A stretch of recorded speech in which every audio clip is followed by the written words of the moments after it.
Assalamualaikum warahmatullahi wabarakatuh. Selamat pagi teman-teman. Di sini aku bakal jelasin materi tentang analisis regresi.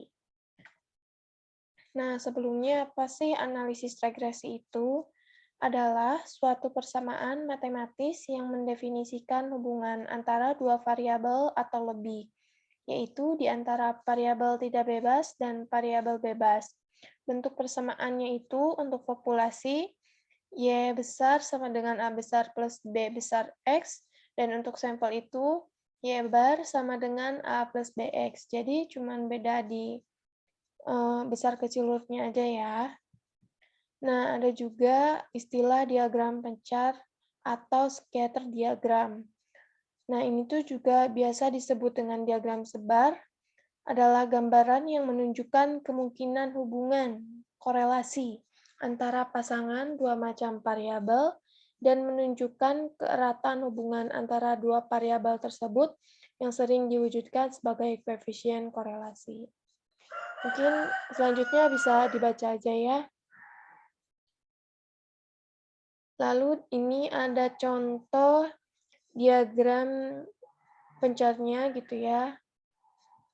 Nah, ada juga persamaan regresinya ini untuk regresi sampel ya, di mana pertama kita itu harus mencari rumus koefisien A dan B. Rumusnya bisa dilihat ya, dan A itu biasanya disebut intercept, dan B itu slope. Nah, itu tuh biasa digunain buat Excel-nya ya. Lalu ada juga standar error atau SYX. Nah, biasanya rumus yang digunakan itu yang paling bawah, yang teman-teman yang ini. Tapi sama aja, meskipun kalian gunain rumus yang atas ataupun yang bawah. Nah, selain ada standar error SYX, ada juga SB dan SA. Tapi yuk, sebelum mencari SB dan SA, itu harus dicari terlebih dahulu SYX-nya. Nah, ini ada contoh soalnya.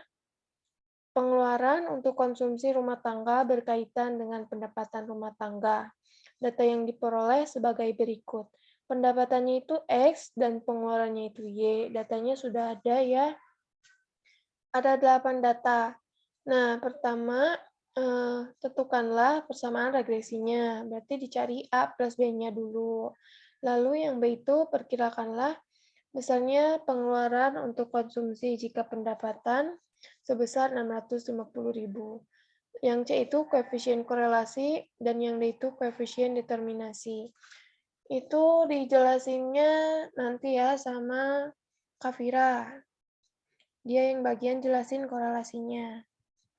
Nah, ini tuh persamaan regresi atau penjabaran dari data yang ini, yang X sama Y.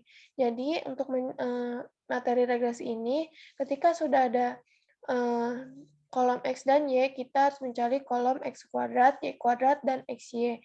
Lalu, semua itu harus dijumlahkan. Nah, ini, maka dari tabel itu dapat diketahui bahwa N-nya berjumlah 8, sigma X-nya 369, sampai sigma X-nya itu 19.767. Nah, di sini kita langsung masukin ke rumus aja ya. Nah, kalian juga jangan sampai keliru antara sigma X kuadrat dan sigma X pangkat 2. Sigma X kuadrat itu yang ini nih, yang 23.035, sedangkan sigma X pangkat 2 itu yang 369 dipangkat 2-kan. Didapatlah hasil B-nya itu 0,03. Nah, tadi kan kalau buat nyari rumus A itu sama panjangnya ya, kayak rumus B. Tapi jika kalian sudah diketahui Y bar dan X barnya, maka rumusnya itu bisa dipakai A sama dengan Y bar min BX bar.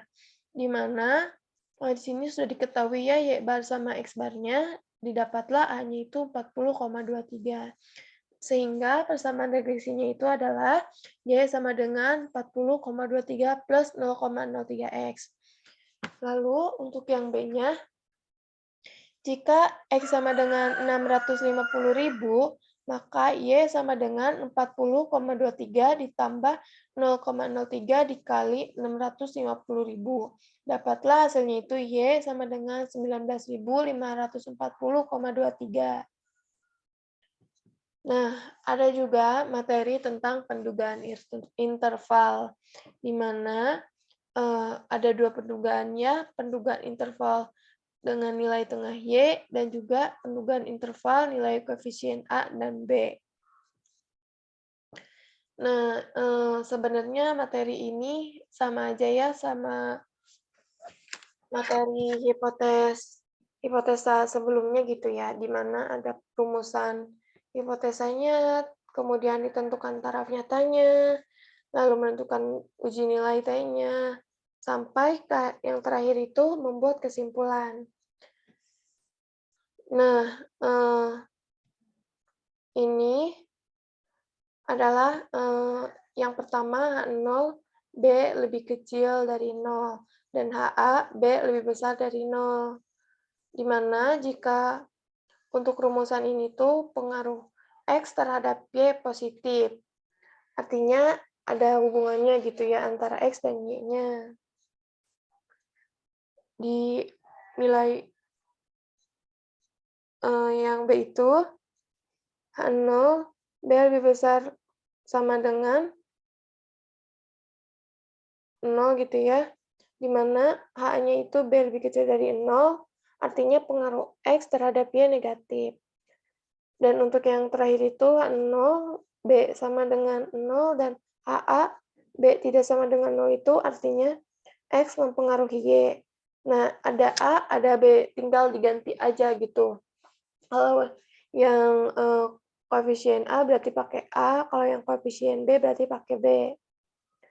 Nah, rumus T hitungnya juga udah ditentuinnya ini, udah ada gitu.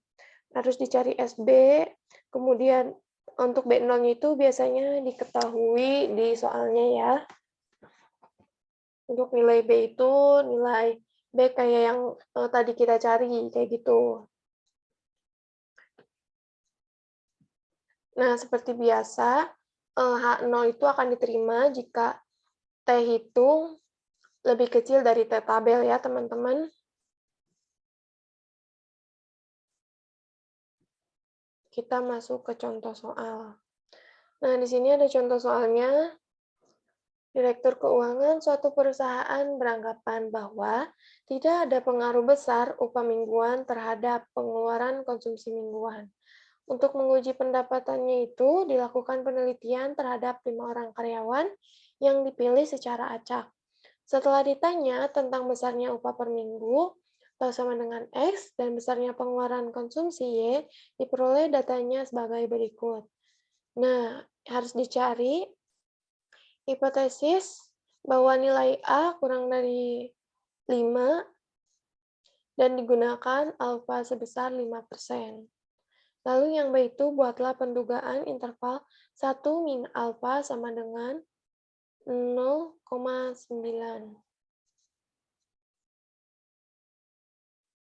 Tadi alfanya itu 5% ya teman-teman. 1 min alfa berarti 1 min 0,05 sama dengan 0,95.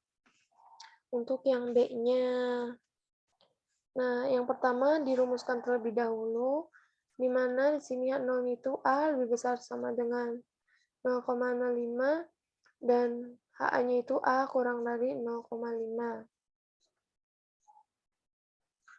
Tadi alfanya itu kan 0,05 ya atau 5%. Ini pakai tabel T ya, di mana nilai tabel T-nya itu 2,3534. Sama aja ya buat baca tabel T-nya kayak sebelum UAS gitu udah diajarin. Dimana sekarang kita cari nilai T hitungnya, dimana A min A0 per SA. Kita harus cari A-nya dulu, karena A0-nya udah diketahui, itu 0,05. Nilai A-nya itu 0,3956. Lalu untuk nilai SA-nya sendiri, harus dicari SIX-nya terlebih dahulu. SIX-nya itu 2,1049 dan SA-nya itu 74,995, di mana didapatlah nilai T hitungnya itu 0 min 0,0003. Nah, karena T hitung lebih kecil dari T tabel, maka 0-nya diterima. Jadi, di sini kan hipotesis 0,5 itu dapat diterima gitu. Bahwasannya tidak ada pengaruh terhadap upah mingguan dan pengeluaran konsumsi mingguan gitu. Nah, yang B-nya itu kan tadi A ya, berarti kita pakai interval koefisien A, di mana tinggal dimasukin aja ke rumus.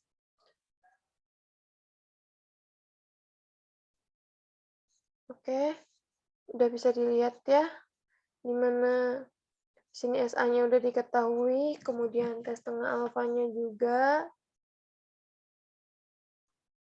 Nah, ini kan setengah alfa ya, 1 min alfa sama dengan 90. Dicari alfanya.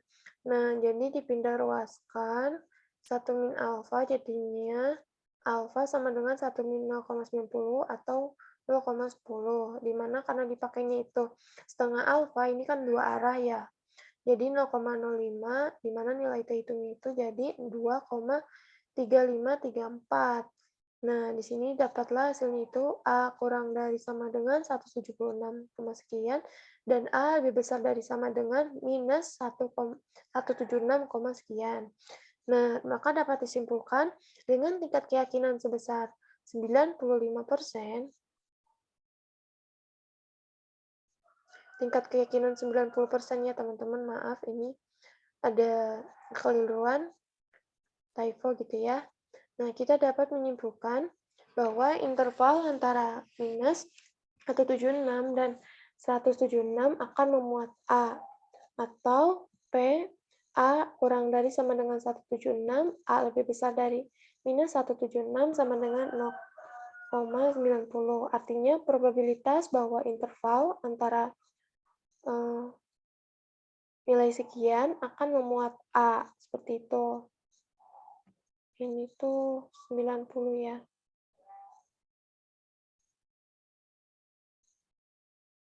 0,90 atau sama dengan 90%.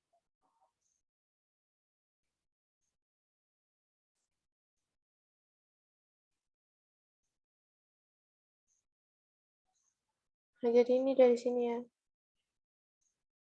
Nah, kayak gitu. Mungkin cukup sekian dari aku ya. Kalau ada yang mau ditanyain, tanyain aja. Jangan malu gitu. Assalamualaikum warahmatullahi wabarakatuh.